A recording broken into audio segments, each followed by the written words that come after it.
Once you have the presentation.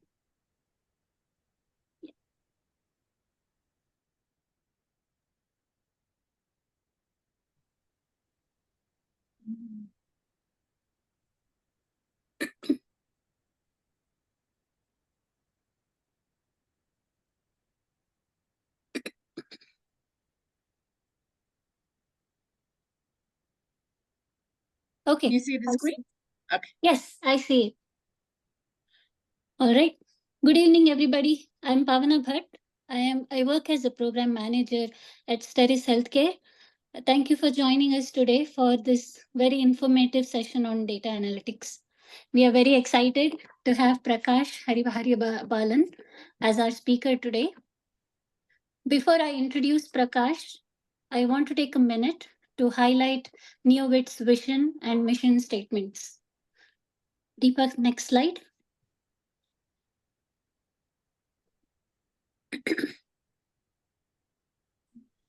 Okay, so Northeast Ohio Women in Tech Vision statement is here. Vision is to inspire women and minorities to excel and discover opportunities in the tech industry through the creation of a connected, supported community of shared resources. Our mission is to provide education, resources, and network opportunities for women and minorities throughout Northeast Ohio tech community. In addition to this, I would also like to highlight our 2024 programming plan, which is on the next slide. So we have completed Q1 and 2 so far, and we have had some really good responses during live event as well as offline participation on our recorded sessions on YouTube. And we begin Q3 with the data analytics topic. And we have a really amazing leader and speaker joining us today for this session. Our guest speaker today is not really a stranger for me. He's a very dear friend, a role model, and a very inspiring leader that I look up to. Prakash Hariharabalan is very seasoned with expertise in AI and machine learning technologies. He utilizes these techniques to drive revenue and drive transformative business strategies.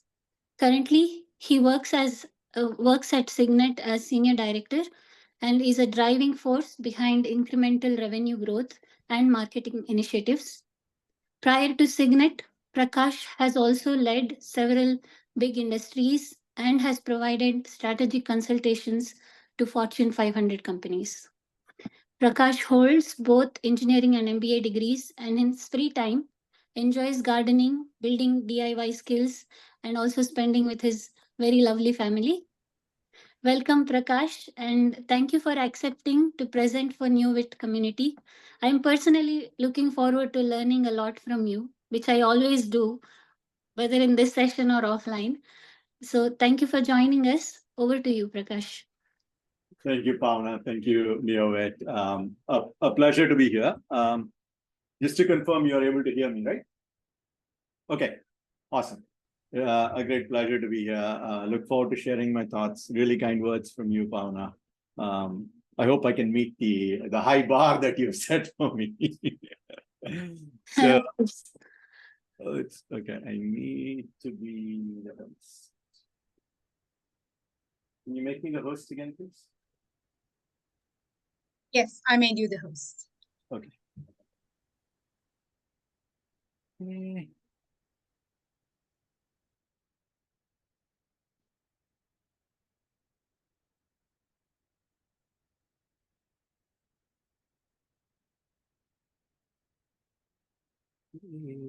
Second, I'm trying to get the slideshow more. Okay. Thank you. I'm going to try and talk about a few interesting things, a few things of great interest to me, and hopefully it will be very interesting to all of you. So we'll talk a little bit about what data science is, how there are different parts to it, what does it take to actually build a model, how does it transform, how does it look like when you actually put it into practice. We'll talk a little bit about GenAI, the really emergent field, and then we'll take a little bit of a look into what do careers look like in the different paths that are available. And if you're really interested and you're looking to get started, or you're somewhere in between the journey, the resources that are available today at like phenomenal amount of resources that are available. We'll cover some of that. So the whole world of AI, ML, data science, GenAI, they're all, you could basically take that as under the umbrella of artificial intelligence, which is very simply said, you say, okay, you can get a computer to do what a human being does. That's artificial intelligence. Essentially what you can say is, there a program that will do what a human being could do? And that's been a long journey for 50, 60 years now. It's evolved. We'll talk a little bit about that.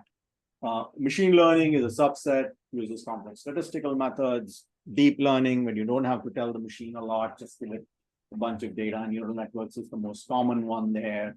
And then generative AI, which is based on a very specific transformer algos models. And that's what you're seeing, generative AI, fundamentally creating new content, right? The other ones were basically trying to infer relationships, discover things that would not be possible for us if we just did an analysis. But generative AI takes it a step further, trying to be creative and creating new content. Everyone, I'm sure, has seen enough of audio, video, text, and all that's being created, some for fun and some a little more disturbing than others. So what is data science? We were to step back and say, what is data science? It's a multidisciplinary field, uses scientific methods, but algorithms, processes, systems to extract knowledge, insights from data, structured or unstructured, right? That's a very textbook kind of a definition. I like to break it down and look at it and like, how does it? So a data scientist is not, what do they do? If we get into data science, what do these people actually do? You can break that into a few groups. One is the world of research. That's something that you hear a lot about in the media. That's what gets eyeballs, stories, clicks, what have you. Most of the work that happens at the big tech companies, at Google, at Microsoft, at Tesla, at Meta, what have you, that's most of that work is research-based. They're trying to come up with new technologies, new algorithms to solve what you can call unsolved problems, where they're frontier of it. And then you have the other part of the research that happens in medical industry, and most of that, and in university. A dear friend of mine, Satish Vishwanath, who's using AI ML to detect cancer, trying to figure out, can we predict cancer sooner? Can we predict a drug's efficacy? Can we predict if a person would need surgery or not? Is it good for them or not? So these are all use cases and usage of this technology to drive new solutions, finding essentially new things, right? Solving for new problems. Then there's the world of industry, the applied field, which is where I play, or I've had the expertise. It's about using these technologies for solving problems faster, creating efficiencies, doing things better. And that's a world that I'll speak a lot to today. And again, if anybody has any questions, please raise your hand. I'm sure it will really be interesting to talk rather than me just monologuing through this. What you will see in the fundamentals of all of this work is based on math and statistics. A lot of calculus, a lot of linear algebra, a lot of stats. Subjects that I didn't really, really love. I liked it, I enjoyed it, but didn't really madly feel in love with it. But for data science, you need math, statistics, and then applying them for machine learning, which is effectively a bunch of algorithms, a set of algorithms. And then you have to combine that with research methods that have been there for a year, and a lot of learnings that have come from the world of computer science. How do you build software? At the end of the day, machine learning model, what have you, is a program. Whether it's embedded inside a device in your car, or if it's sitting on a server in the cloud, what have you, it's at the end of the day, a program. So a lot of software engineering principles and learnings get applied there. And of course, because you're solving a business problem, the knowledge of the business, of the domain that we play in is very, very critical. It's just because a computer does that, a program does that, can solve problems, it'll make mistakes. And I'll tell you why in a little bit.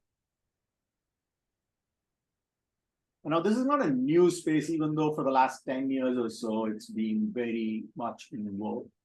And some people who have been in this will basically call that, hey, this is basically statistics on steroids. It's applied statistics. It's not really very different. In some ways, that is true. But if you look at the history of what's happened, you basically had statisticians applying statistics, their methods in the domain of research. That's where it was. So as we got into the 80s and 90s, the personal computer revolution, the revolution of very bespoke statistical packages like SAS, enabled the growth of applied statistics. People were able to solve a lot of problems, or do linear regression, still one of the most used models, to solve and predict a lot of outcomes.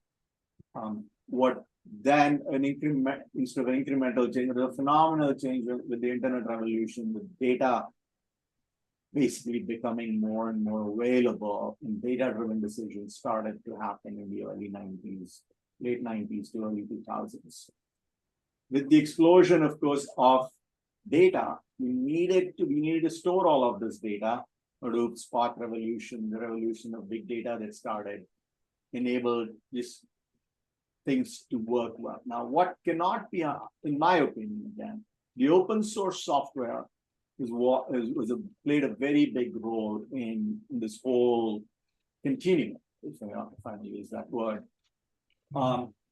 Today, you don't have to buy thousands of dollars worth of packages, whether it's SaaS or any other. You could just download Python packages or packages and build whatever you want to build. It broke the barrier of entry, made it available, democratized, as you may want to call it, machine learning, artificial intelligence, to people who wanted to do it. Now, the confluence, all of that, the maturity of the technology, and now if you need more and more compute, scalable compute, the cloud compute infrastructure as a service has enabled phenomenal explosion on this space, right? It's basically taken this to a completely different level. And that's kind of where we ended up with GenAI. And if you look at it, GenAI, again, has been thought of since the 50s, 60s. But there's a term called AI winter that lasted several decades. The real kind of boost came from a team at Google who built a chatbot. They published a paper on transformers. And as have many tech companies done in the past, from whether it's DAC that did not want to build a PC because of Compact came about from there history of things. Google did not want to spend too much on that technology. They thought it was too risky. And that team walked out and went to different places. The founder of that team created a new company called Character AI. He's now back at Google. Google paid about $2.7 billion to license his technology. But that's kind of considered to be the spark or the big shift in the generative AI space. Sorry? Okay. Starting with, of course, OpenAI, ChatGPT being launched in November 2022. Between then and now, we have basically every major tech company releasing their own AI, their GenAI models. The common thread is the models are bigger. They are solving bigger or more complex problems. And an interesting thing is also happening in this space, where we are starting to see the evolution of small language models. And Amazon's provided, I'll talk a little bit, Amazon's provided what you can call GenAI as a service, if we can, as a managed service, and Amazon Bedrock, which we are trying to use in a pilot, allows you to pick a certain model and give it data and try to build your own GenAI app. That's some fun work that we are doing. But there is also a move towards making small language models, something that can even fit on your phone. Right now, if we can think about it, models take up insane amount of compute to build and then still host, even after the model is being built. So there's a lot more that will happen. There are a lot of challenges to GenAI. We'll talk about that in a little bit. I want to pause here for a second and see if there are any questions in that section. Nope. Okay. So in the applied world, you're doing some fun stuff. What do data scientists do? What do data scientists do? We work on a spectrum that starts with descriptive, the old what happened. Simple questions like how many customers did we get? What was the average? This is more like you can think of that as the BI world. A little more complicated can be usually you answer these questions. Well, why something? Why did sales grow? Did this program that we did last year, is it still continuing to give us benefit this year? And this can involve some simple statistical modeling questions that you can just do a bunch of statistical tests. Or you may have to build a more complex machine learning model. We did that, and I'll talk about that, the causal models. And this is the world of more ML world of predictive and prescriptive, where you are asked to predict what will happen. What is the customer return? Will sales go up by how much?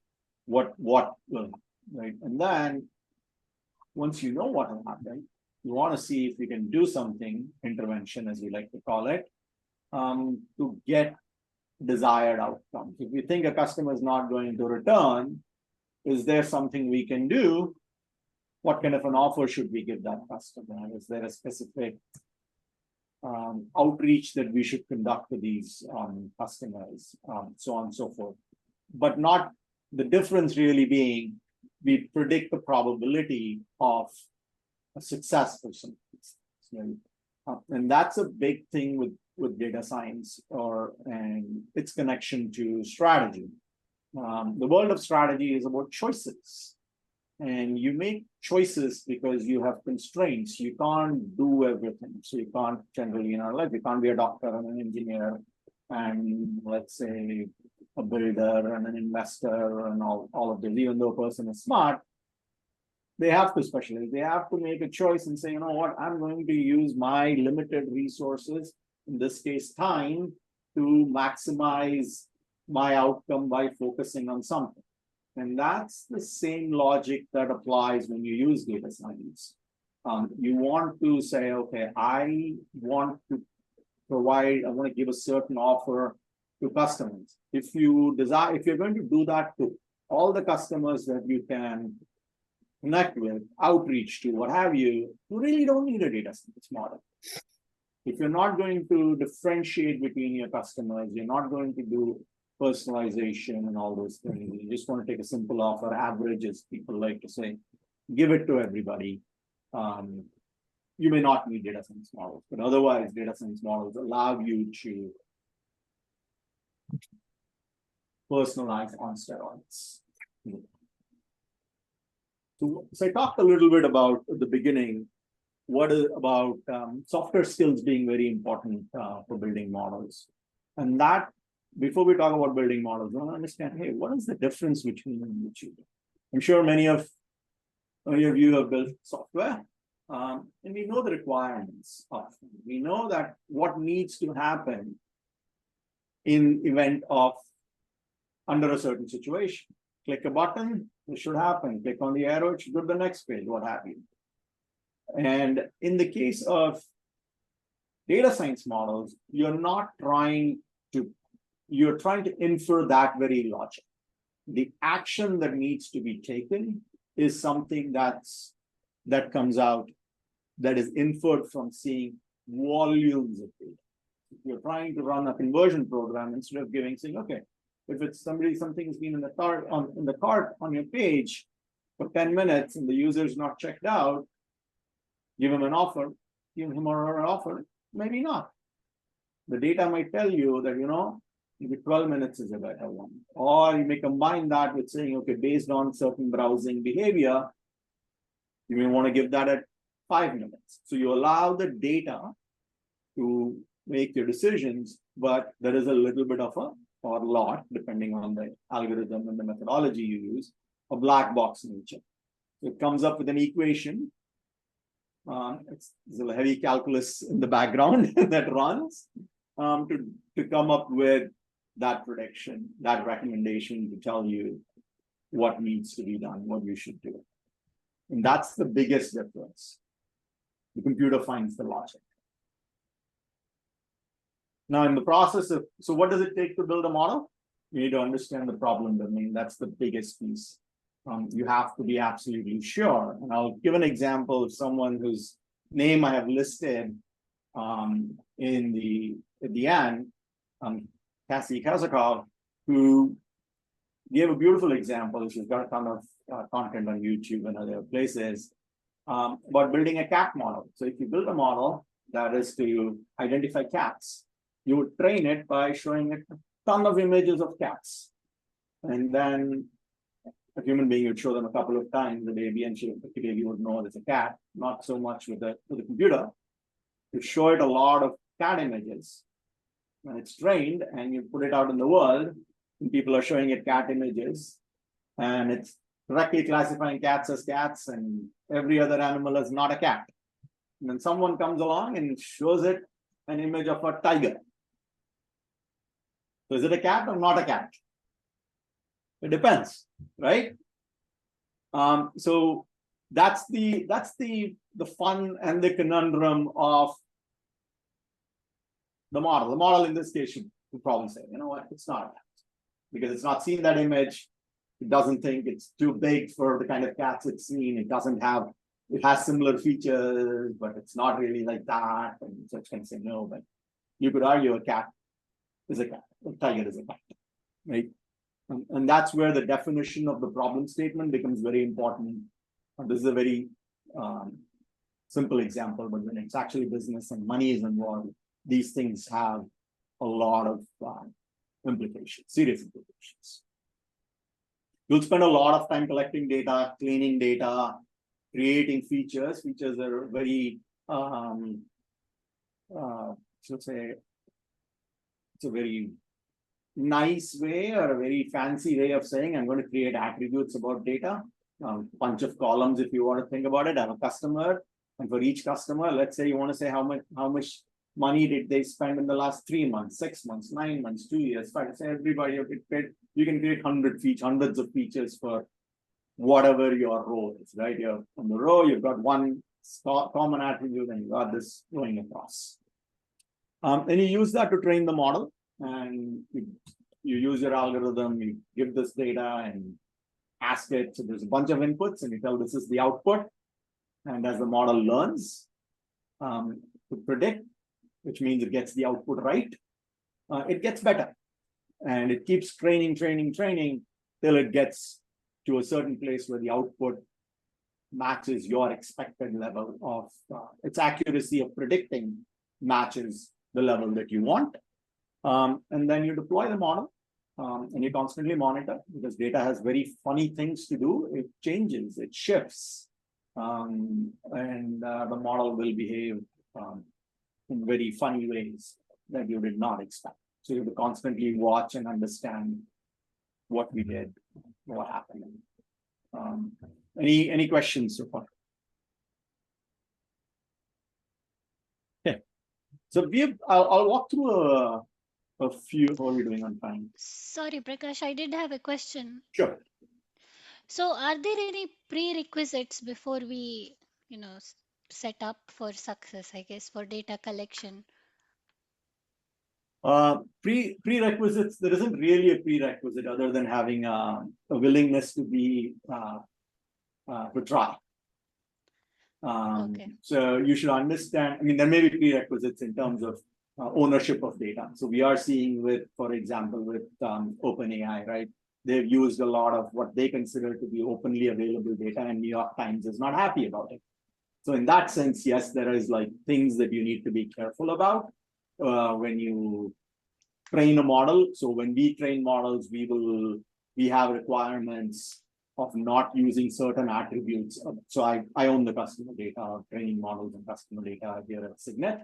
So we will not train our models on certain attributes of people that are considered privacy compliant, which would make the model privacy non compliant.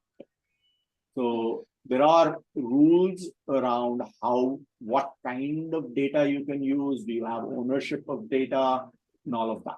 And those are certain things that we absolutely have to factor in. And you have to ask a lot of other people. And that's where working with the business plays a very important role. But from a technical side of it, it's the willingness to work on something that's very iterative. Got it. Okay. Thank you. And I'll say this, in the world of data science, you'll spend an insane amount of time on just fixing data, cleaning the data, getting your features right. And you'll spend so much time on this that you're like, okay, I thought I was going to do a lot more fancy stuff of model fitting, evaluation, and all that. You'll definitely do that. But data is the engine that drives it and will take up most of your time. So we've built a series of models going from business intelligence to the causal inference model, recommendation engines that recommend products to customers, customer lifetime value models, and then what happened with the presentation there. GenAI and customer chains. I'll walk through some of them at a very high level. So this is something that most people are used to and would not consider something like this as data science work. But you'll find in industry that most data science teams play a role in business intelligence. They probably are not sending out reports, but they will be asked to do some analysis. They will own dashboards. My team owns dashboards. We own certain dashboards that answer most of the most commonly asked questions around customers and their performance. Now, the good thing about this is the work that needs to go into creating these dashboards, the data pipeline, the data sets, get us a long way along the journey of building models. They form the foundation of data science, right? All the models that we build. One of the most interesting models that we built earlier this year, earlier this year, was a causal model to answer if customers who were a part of a program and who were performing better, was that really because they were a part of the program? Because of the treatment they were getting, the experience they were getting, because they were a part of the program, or was it because they were just better customers anyways? Because the exploratory analysis that we did was like, hey, these customers are significantly better, and I use significantly more in orders of magnitude better than the average. But is there some self-selection bias going on, or is there something else happening on the street that we could use? So we built a causal inference model. There was a lot of data selection piece. We had to find similar customers in the population that were not a part of the program to match the people who were in part of the program. And we had to build we built a causal model that answered the question. Typically, something like this, the unique part, you would say, okay, if you want to know if something's working or not, you would do a test and control, something similar to what happens in medicine. You would give a population a treatment, you would give them an offer and not give them an offer, you have equal groups, see which one does better.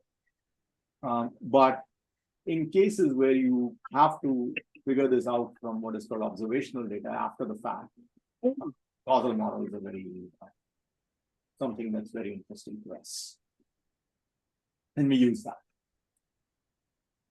Predictive and prescriptive models. So we have a series of customer models. This is a bread and butter. And what we are trying to do here is is to say, what is the lifetime value of the customer? It drives a lot of decisions around the kind of investments we get from that. The biggest, and you'll get a series of, this is a very passionate topic. And what you will find is CLV.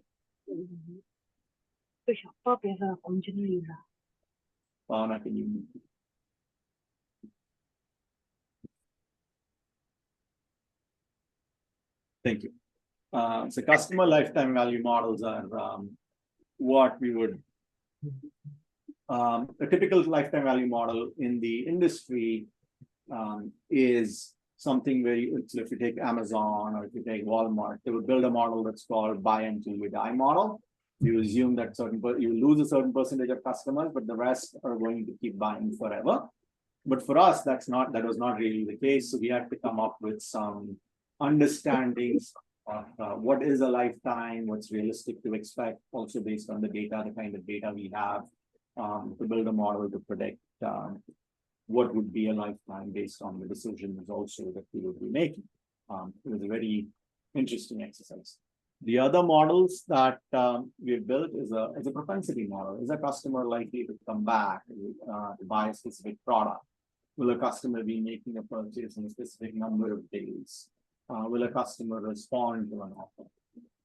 These were very specific again, like the lifetime value at a very specific at a customer level. And then what we were trying, and what the challenge there, as with any other cases, was to figure out what would be the most valuable ones to build. It becomes a case of just because you can does not mean you should. We have thousands of SKUs, so tens of thousands of SKUs. Should we do a prediction at that level? Should we? What does number of days mean? Do I want to do by day, like 10 days, 20 days? What is it? So the question in some of these cases becomes the same way as you would do in a strategy conversation. You would ask, okay, what decisions will you make when you have this additional information? So that's the part that involves a lot of conversation in the business.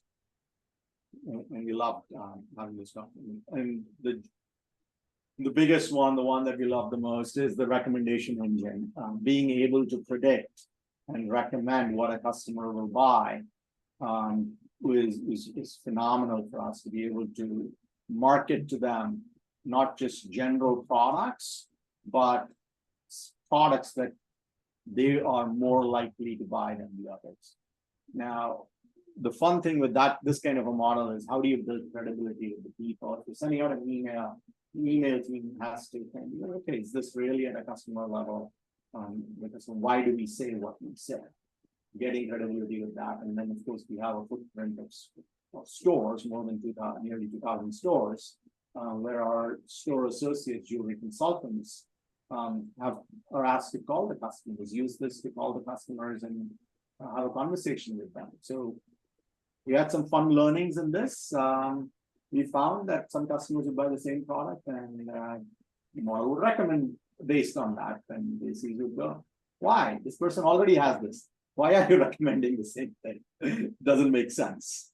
So sometimes when the data does some stuff, and the JCs don't like it, or people who are actually using that output do not like it, you will work with them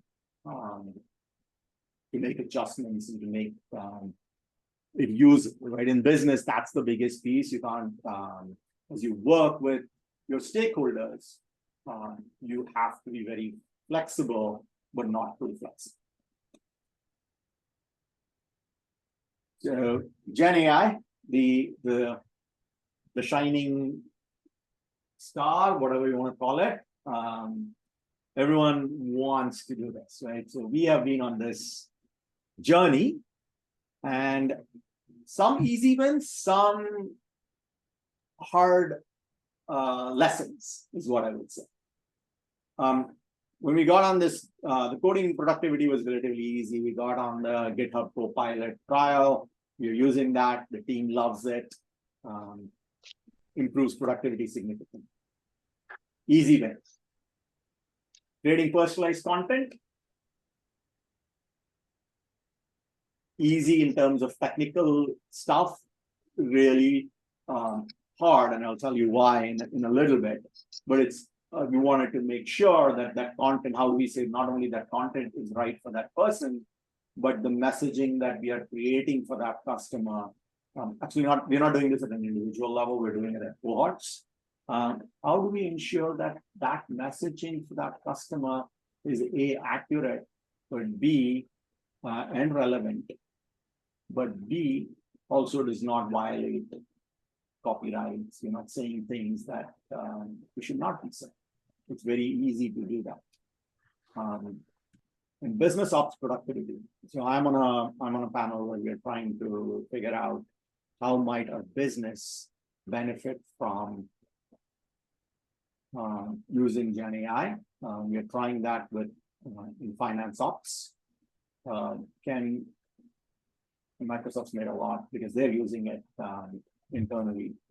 So we're trained on ChatGPT, and we are trying to see if the predictions, that forecasting models that we can build with Copilot, do they beat, or at least come up to par with what will pass the snuff of finance VPs and finance leadership team, and say, okay, we can use this going forward. Some mixed results there. Any questions? Okay. What do you use GenAI for? GenAI, obviously, we're generating a lot of stuff. Image generation, we've seen a lot of that, software encoding. It's really advanced in that place. Creating content, right? The biggest challenge is in getting the organization to collaborate, getting people to try it with an open mind. It's a whole spectrum of outcomes, and we can think about it, trying to answer how is the future going to look. We can think about it in terms of two very standard frameworks. There is the Gartner hype cycle, and there is the S-curve of crossing the chasm. Nobody really knows how this will play out. Is this going to win? Is this going to be the thing of the future? Is it going to be like the smartphone revolution? Is it going to be like the internet revolution? Or is it going to fall off like, let's say, metaverse, or a lot of other technologies that have come and gone, right? Nobody really knows. The Gartner hype cycle is very useful in thinking of where we may be. We have probably passed the peak of inflated expectations, but we are not definitely at the bottom, right? We still think, companies still think that GenAI is going to be big.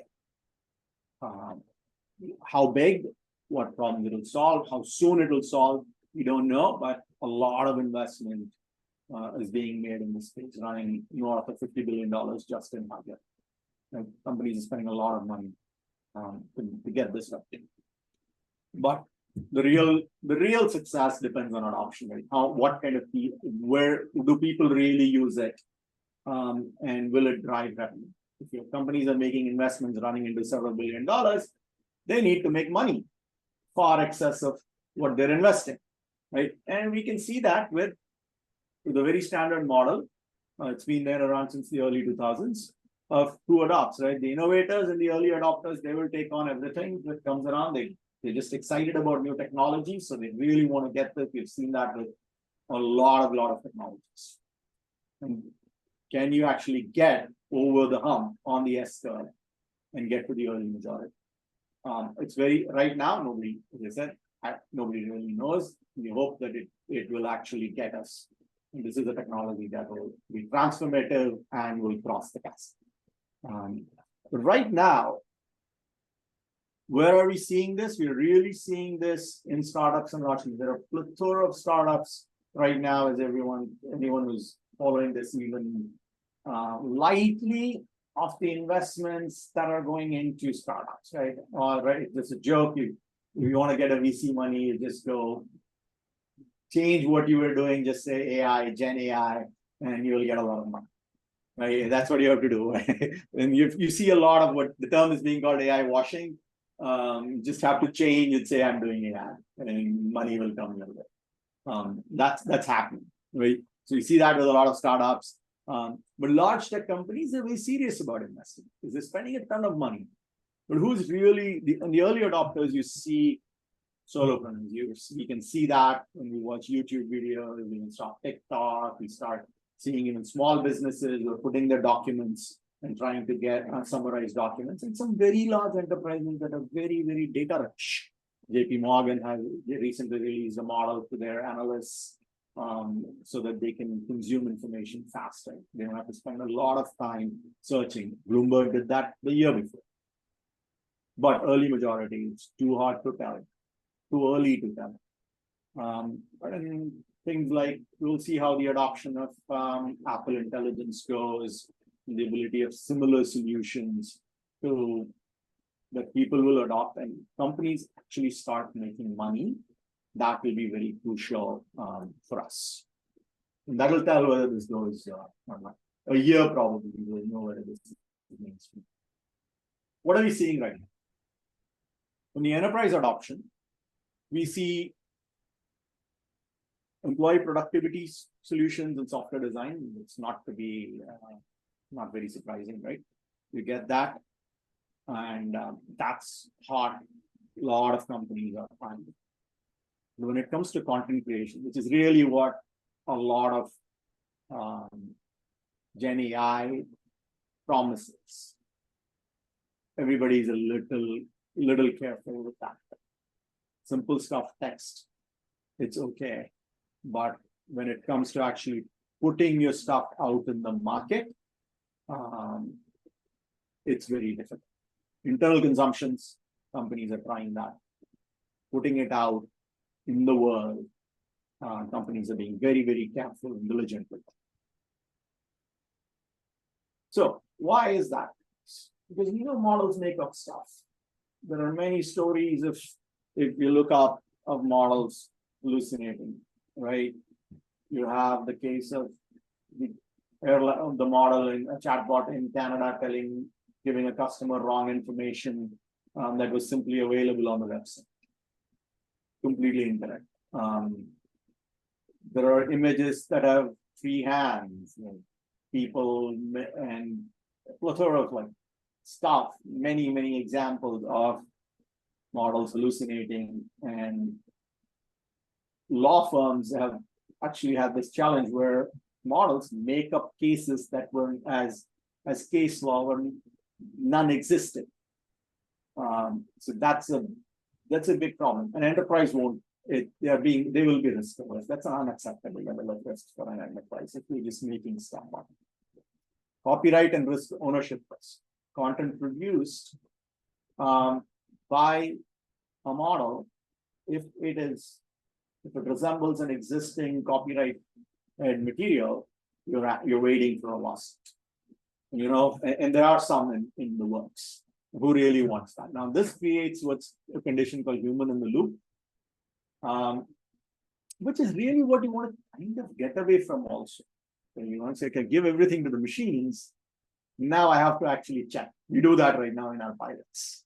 We have to check the content created for our customers in cohorts. We say, okay, does this pass? Does this pass? Does this pass? This is good enough for us. So that's a big piece. And then data quality and stuff.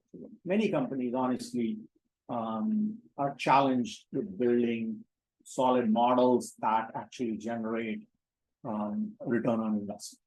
Some of this is due to quality data, mostly due to data quality and infrastructure challenges, but some also defining business problems, being very clear about what they want AI to do.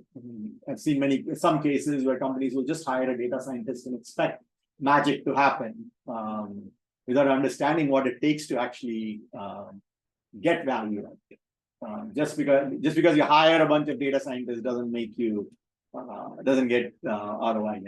So people are still figuring out the way of working and getting ROI out of this. So GenAI is more challenging and more expensive, right? So if you want, sorry, I'll stop here. Any questions so far before we go to another section?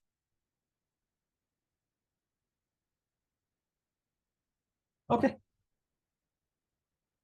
So I think this is what a lot of you probably wanted to hear more about. So we'll talk about this a little more slowly. If you want to become a data scientist, you can Google it and you'll find images like this, as many images as you want to. My key takeaway from and looking at these images is it's complex. You need to know a lot. And I would say that's somewhat true, but not necessarily true.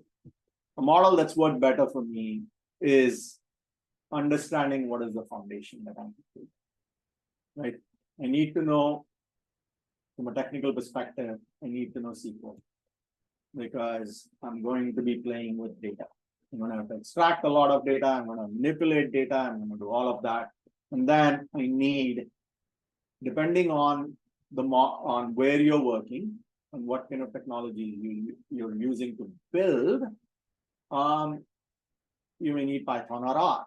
But if you have a little bit of more infrastructure, there is BigQuery ML, which allows you to use SQL to build models within the data in the data set. Right? You don't even need to come to Python. But that depends on your level of comfort with how you want to learn about it. But generally speaking, SQL is required. And I would say Python is something that's required to learn how to build that. Data visualization, you don't need to be a whiz. You don't need to be someone who has to build and publish a dashboard. But you should absolutely be very comfortable with building charts using a library inside Python, being able to just explore that data. You'll be very curious, right? The biggest thing that will require is a growth mindset. It's an overused word in some ways, but in this case, it's very important. You need to be curious, and you have to learn a lot of things. A lot of learning will come, it's a cross-functional as we look at it, but will come from trying, right? Try a lot, have fun with that. So for that, you need to have a problem-solving mindset. You are fundamentally working on a problem that at times may not even be well defined, and you would have to work to define it well.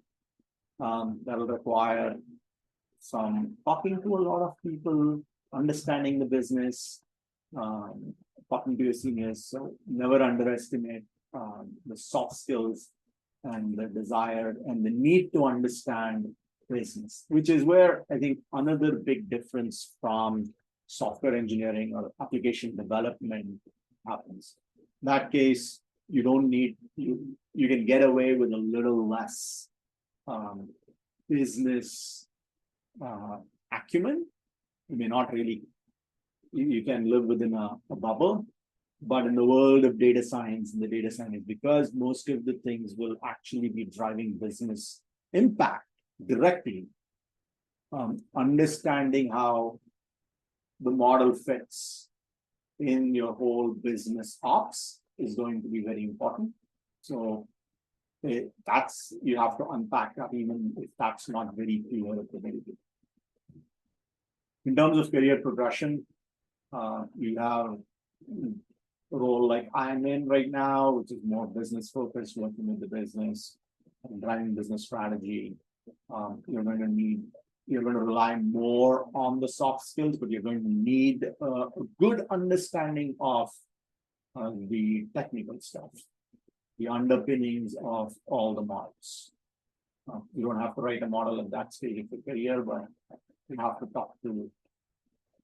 talk about the models essentially.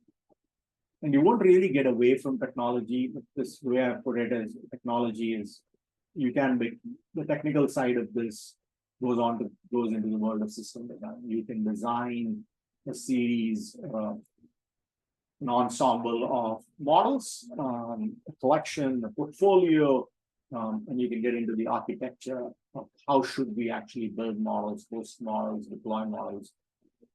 MLOps is frequently used and emerging still along with architecture. So those are the skills that you'll need to build. So how do you go about doing? That's pick a problem statement that you're really interested in and practice. Practice. Download an Anaconda distribution, practice online, use the Anaconda Cloud, use Google Colab, just get your hands dirty. Hugging Face is, I'm myself exploring this. I'm not an expert in any way of this. It's an open source repository for you to be able to host models. You can see the models that have been built by others. It's a very fun place. It's almost like, I think it's called GitHub for models, but it's a great place for you to understand how a model actually comes to life. Some people to follow.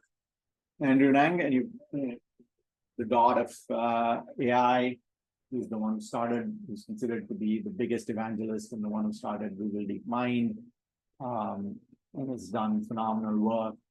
He's got a ton of content, and he has also got courses in Coursera and other online learning platforms.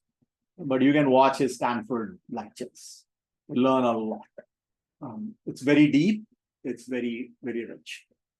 Kazi Kazarao, I mentioned her name earlier. She's got phenomenal. She's a former decision scientist at Google, and now she started her own. She left Google last year and started her own company. She's got a phenomenal amount of content out there on YouTube. She's got on SoundCloud.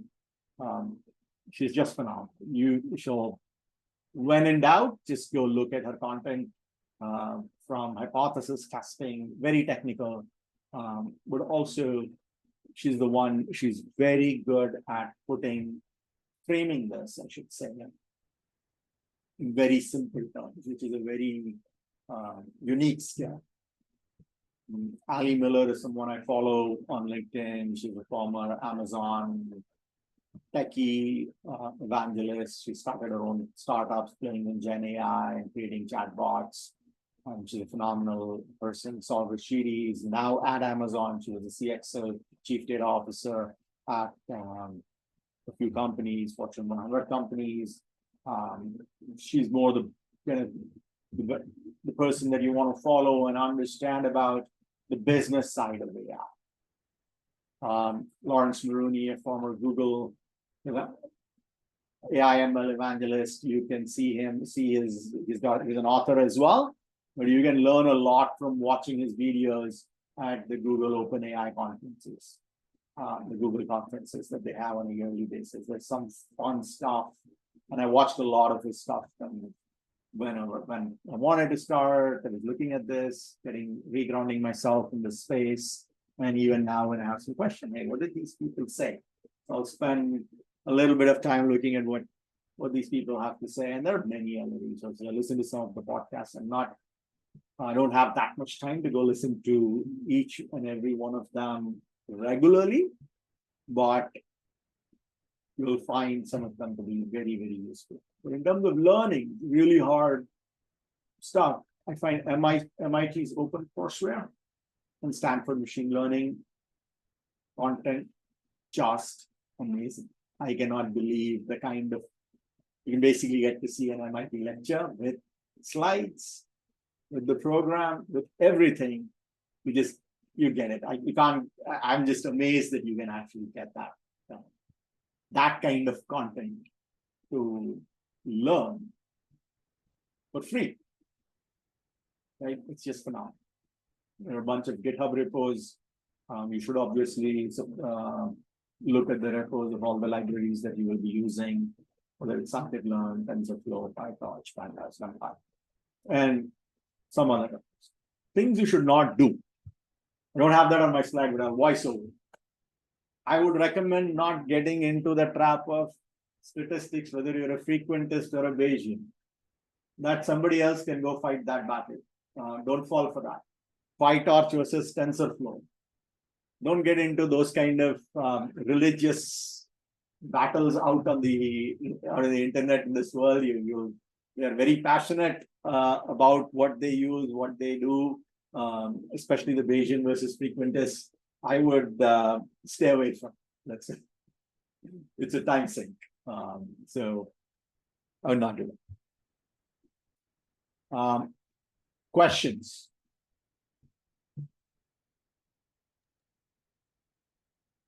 Well, I have questions. I don't know if this is appropriate to bring up to the group. It's a very individualized situation.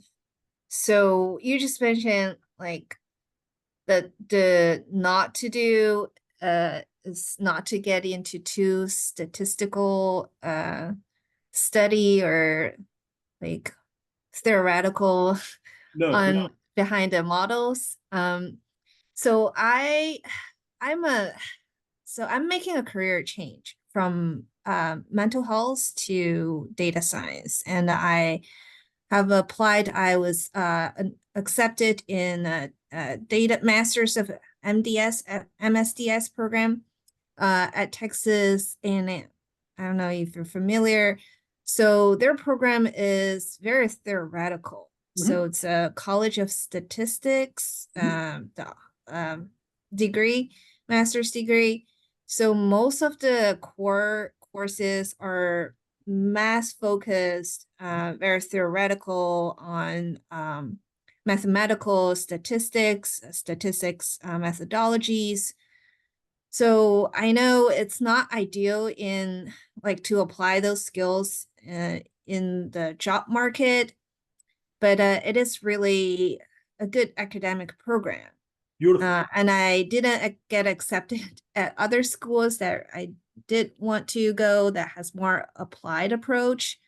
So what do you think, like in terms of the education or skill acquisition to adapt to the job market? Sometimes it's not, you can't just learn what the job asking for, and there's so many different type of data science jobs. Some are more technical than the other. And then my reservation is, so these too theoretical and math focused may not be useful, but since I don't have other choice, do you think it's worth it? I can talk about a lot of things, but I'll leave you to make the decision on whether it's worth it. So first of all, thank you very much for asking the question. It's a very pertinent question, and I would love to answer most of the questions that you asked, except the last piece. So I want to make sure that what I said is not, so I clarify what I said. What I was trying to say is, do not get into the debate of whether you frequentist versus Bayesian debates that will take place, that you will run into as you get into this field. Statistics and math are the foundation of all of this work that happens. In the applied world, my guidance to my teams and to myself is use the library, use the tool, use the methodology that will get you the outcome that you need. Avoid religious battles, because that's dogmatic. You will find a lot of people having dogmatic positions. And some of that comes, in my opinion, just my opinion, because they like it and they've spent their life on it. I am not a statistician. I don't hold a PhD in stats. I don't care, honestly, whether the data scientist uses a Bayesian method or a frequentist approach. If it's Bayesian or frequentist, I don't really care about it. I care about the output that we get. The same thing happens with PyTorch versus TensorFlow conversations. People love one or the other. The question becomes, is that something we can use, we should use? Will it get us the output that we can? That was my point, not to get into, especially as you're building yourself up, don't let that get distracted. Take your problem statement, see, okay, what is it that I can do? And what is honestly early on easy for me to get a handle on and go solve it. That was my point. The second piece, which is a very important piece that you asked, a lot of, and Cassie speaks to this really, really well. You should find her video on YouTube where she speaks to the kind of data scientists that exists. So if you go to the very beginning of this presentation, most of the academic programs are training for data scientists to work in the research field, right? That's why, and that's just the nature of it, because the professors themselves are mostly working on long-run problems. They're researchers by nature, and that is how the academic programs, most academic programs are structured, especially a lot of good ones. Now, if you spend learning a lot about this, you will be very good on the applied side, right? That is the foundation. So you're going to get a very solid foundation in stats, very solid foundation in math. It will be very good for you on the applied side. Now, what people will find, what my experience again, when they need to make a switch from the research side to the applied side, the challenge, and I work with some neuroscientists on my team, the challenge becomes developing the business acumen piece and having some soft skills around it and being okay with handling the imperfections of data. Data in the business world is highly messy. It's very, very, very messy compared to the world of research, where they have a lot of time to clean it up. They get good data. They're working with, in most cases, it's medical data, or even if it's finance data. They're in a very data-rich environment. When you actually come to business, it's very hard. I'll give a simple example. I worked with somebody from the financial sector. We were hiring. That person said, "Oh, you can join all customer data on social security number." I'm like, I do not have a social security number in my database, right? And many of us, when we go to our stores, we'll give an email address, different email addresses. One if you really want it, the other if you don't want stuff from them. So it's and the name gets mangled up. You're never really giving a good name unless you really want to. So the data on the business side is very, very messy. So those are some differences if you're in the applied world that you will have to work through on your own as you study the foundations, the fundamentals of data science. So stats and math is always going to make you a very good data scientist.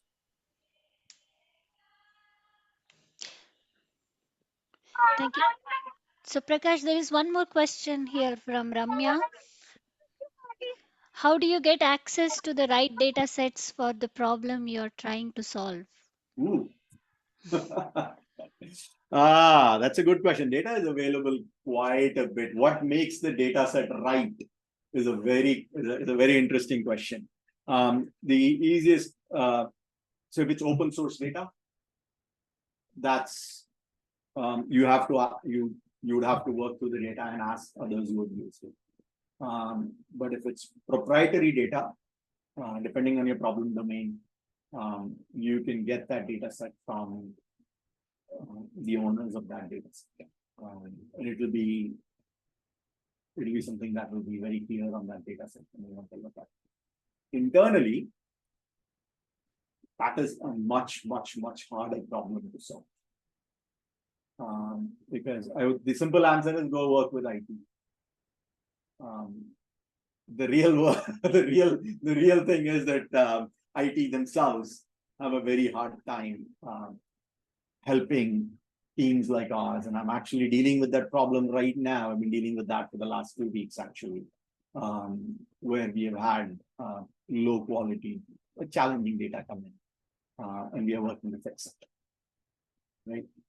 Happens all the time. Every data science model that you build, you figure out after it's like, oh my god, something's wrong. Why? Oh, I assumed this, and this would be right, and it was right when I built it, and something happened, and we run into a problem. So that's the life in data science. But right data is more defined by the problem statement, and there are many data sources in the open world that are where you get validated data.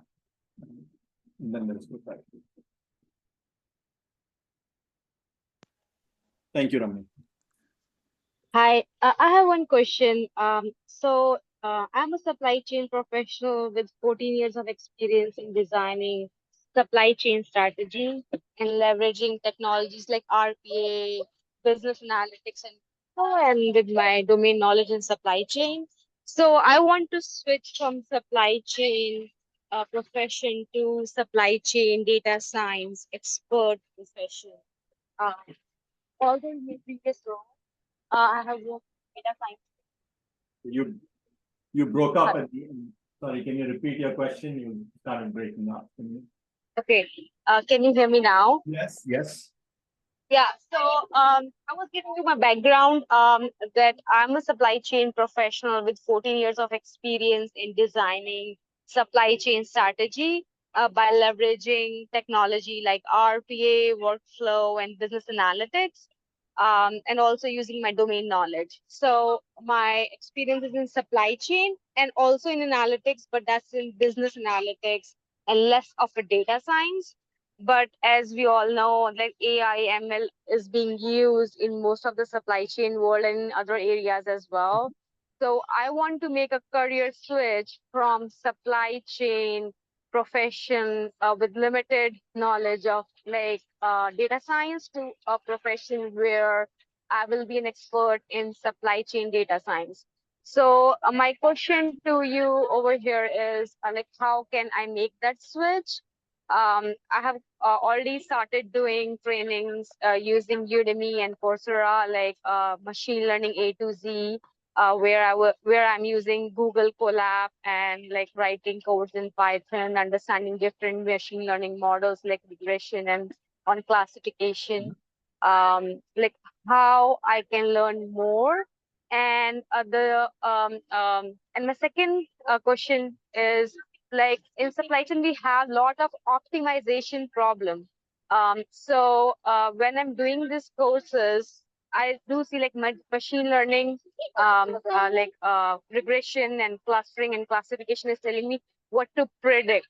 But they're not trying to optimize something linear, what we have in in operation research. Mhm.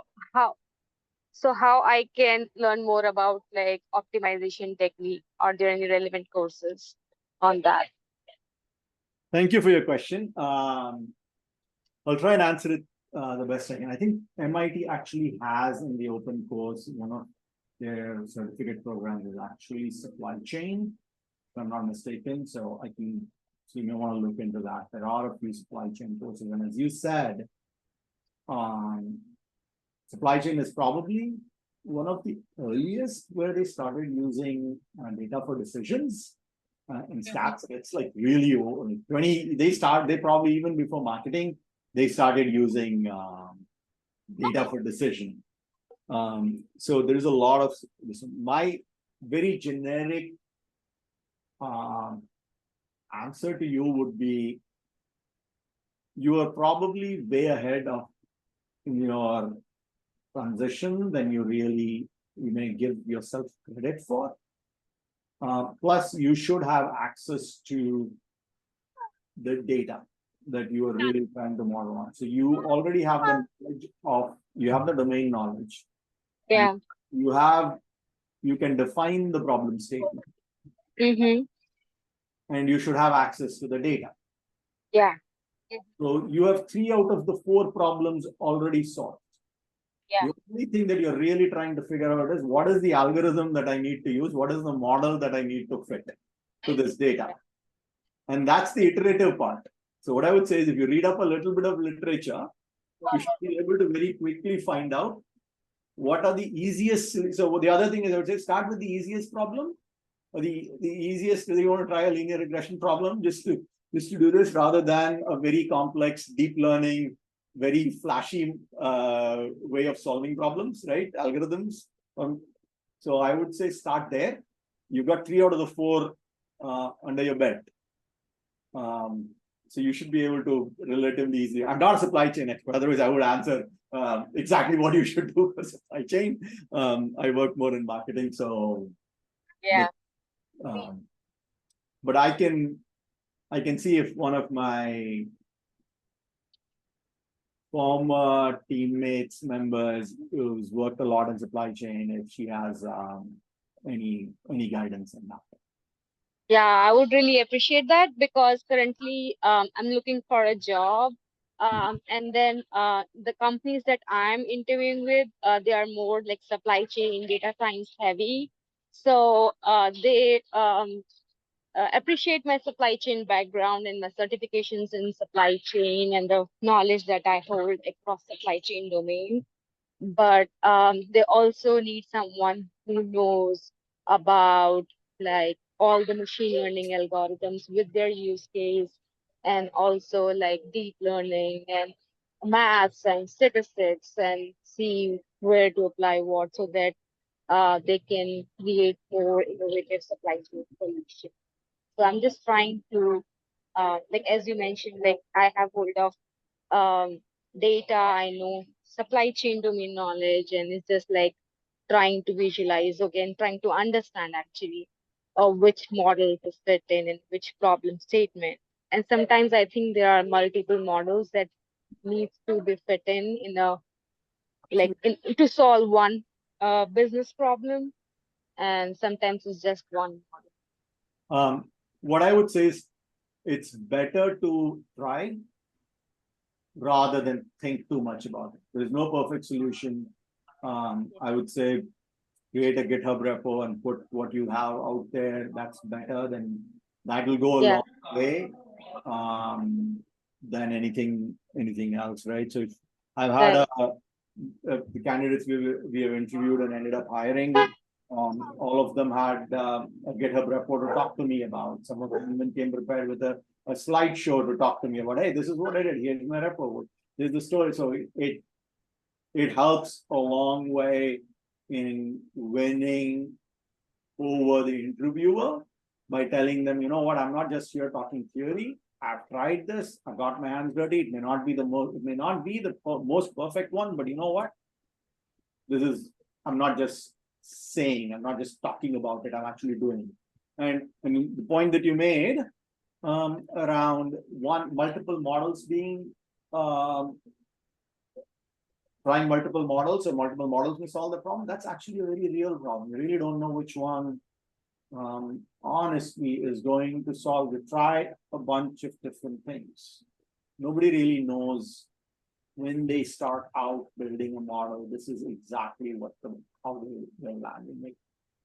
It's a very iterative process. Got it. Okay. Yeah. Yeah, thank you so much for recommending me and different options out there. And my last question is, like, do you think, like, I was thinking maybe after doing this courses, I should pursue my master's in data science.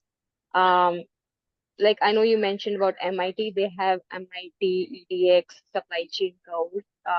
which offers supply chain analytics and also other module within supply chain. But I also need to look into more detail to see if they teach data like machine learning or AI and use cases of it. But other than that, like, do you have any recommendation on like data science master program? I would say invest in yourself. Should you get a formal degree, will it, and how far it will go? That's a very open question, because I've had people on my team, again speaking personally from my experience, people who have had PhDs and people who had a bachelor's degree. So for me personally, and some of my peers that I've talked to, and I talk with all the time, a master's degree or a PhD is not a necessary prerequisite. Okay.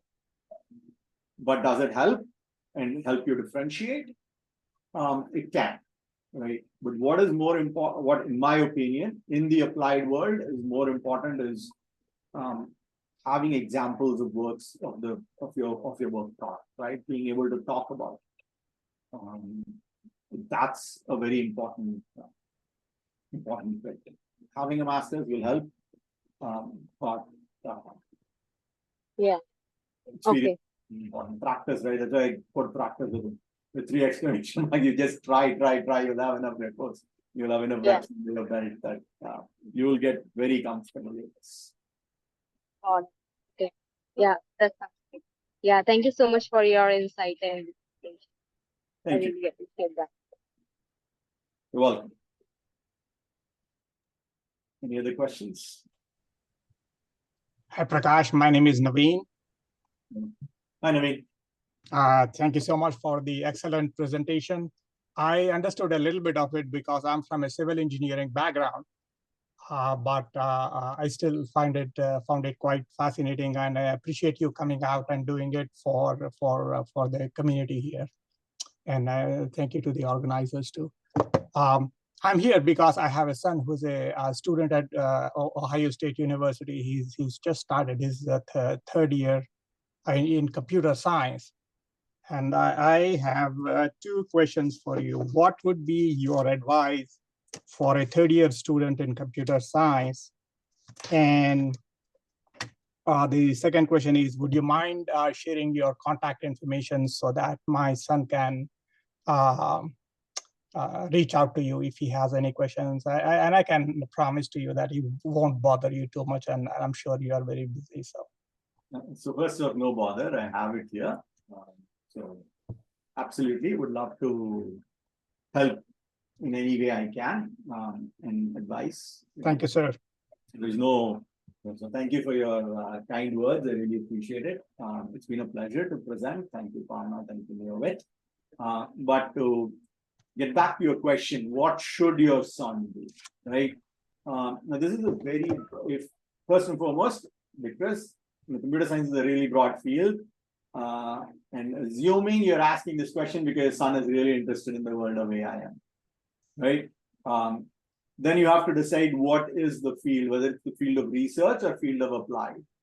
And if it's the field of research, which is where I've seen a lot of people actually be interested in, you should try and do internships with professors in that space or leading companies in that space where the research work is actually happening. You want to work on, at the end of the day, it comes back to this, right? To me, pick the problem domain that you're really interested in. If you're really interested in solving and figuring out cancer, you need to find people who are working in that space. Right? If you're interested in actually figuring out how to make marketing more effective, how to make supply chain more effective, if that's the kind of thing that actually excites you, then you probably need to find people like me. It's more a question of what really interests you, because that's where you will do really, really well.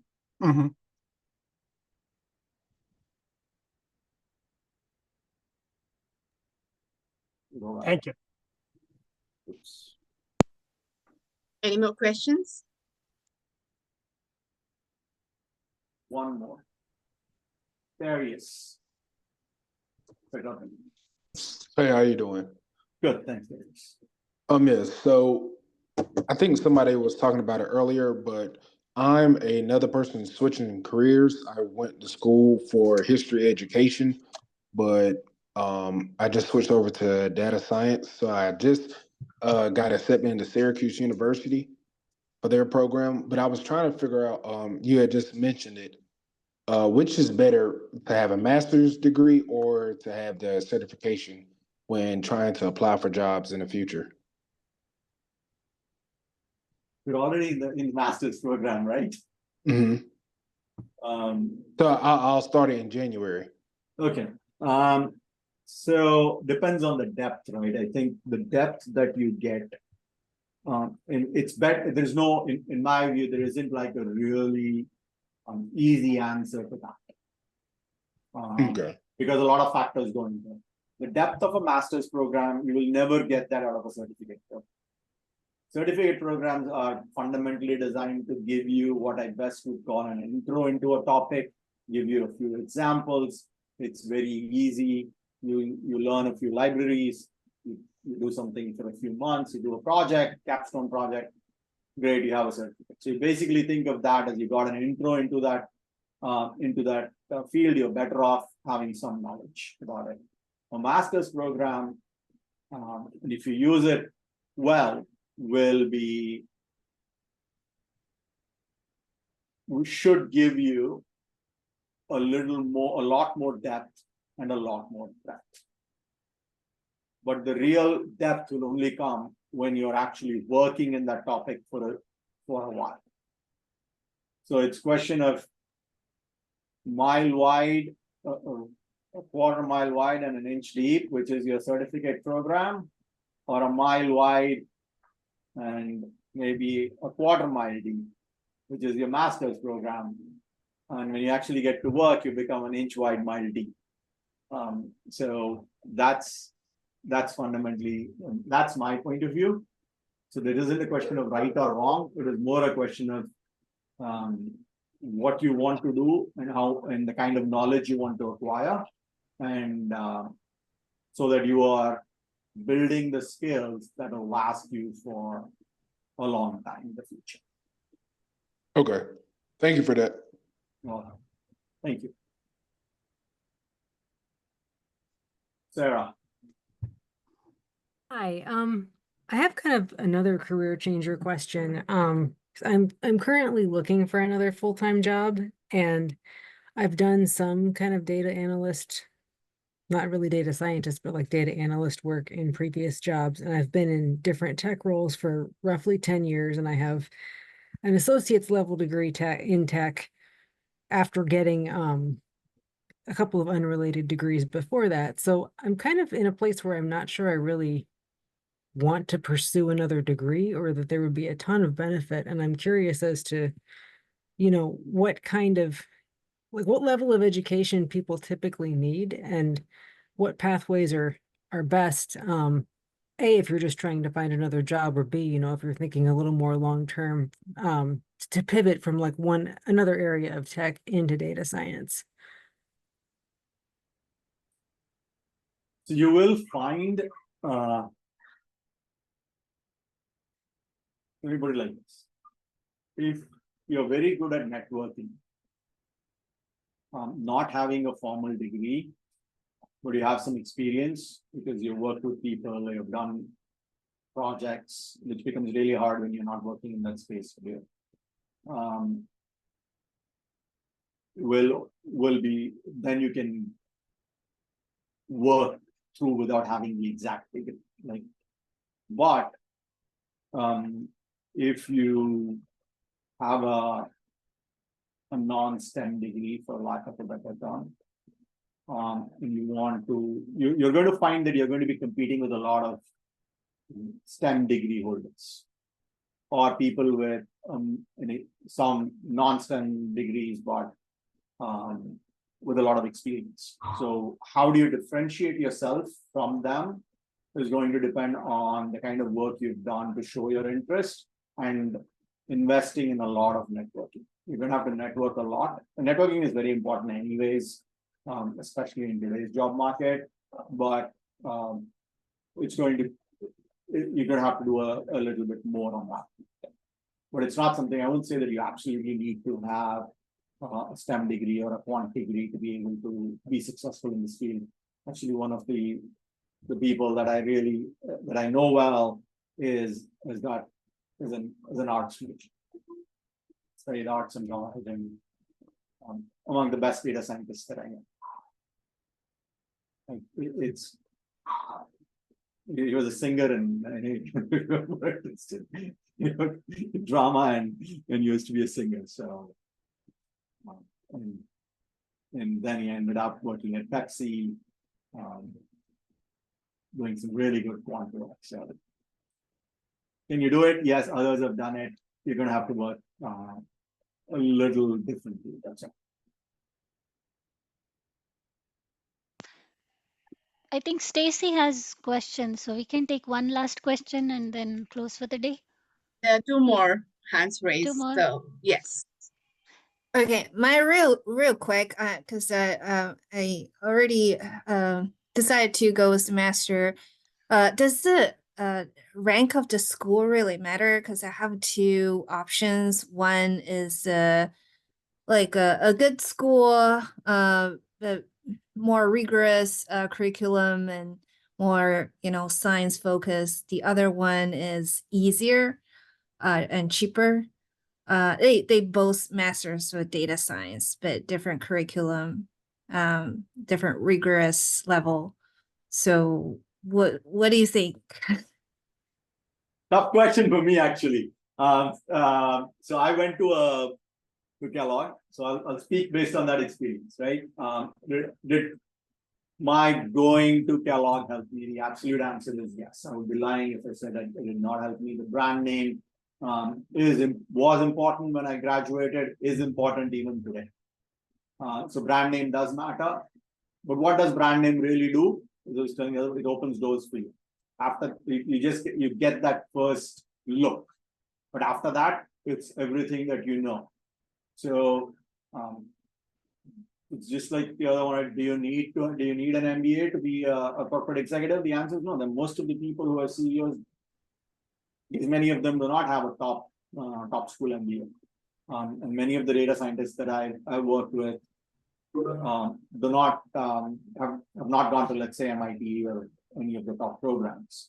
But will it open doors? Definitely. If you go to a top program, it will make it easier for you. And you will come across some companies here and there that will say, you know what? Hey, we only hire from X program, right? But there are plenty of others who will give you a look, will give you an opportunity because of what you are and your knowledge, and not necessarily the school you went. At the end of the day, I think this is a decision that you have to make based on what's right for you. How do you feel about it? Okay. Darius, did you have another question?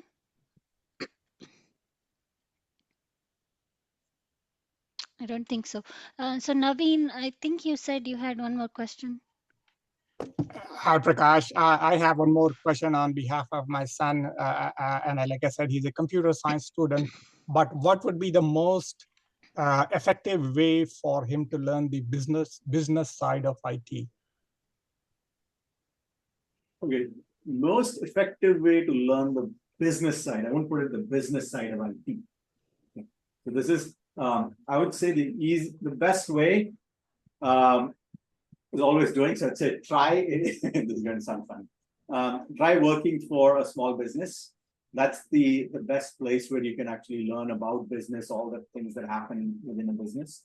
But I would also say at the same time, think about a function in the business where you want to apply data science, right? What is it that you're really looking, what interests you, right? You're looking to solve problems of a certain kind. Not everyone's excited by marketing or supply chain or finance. I mean, everybody has their different preferences.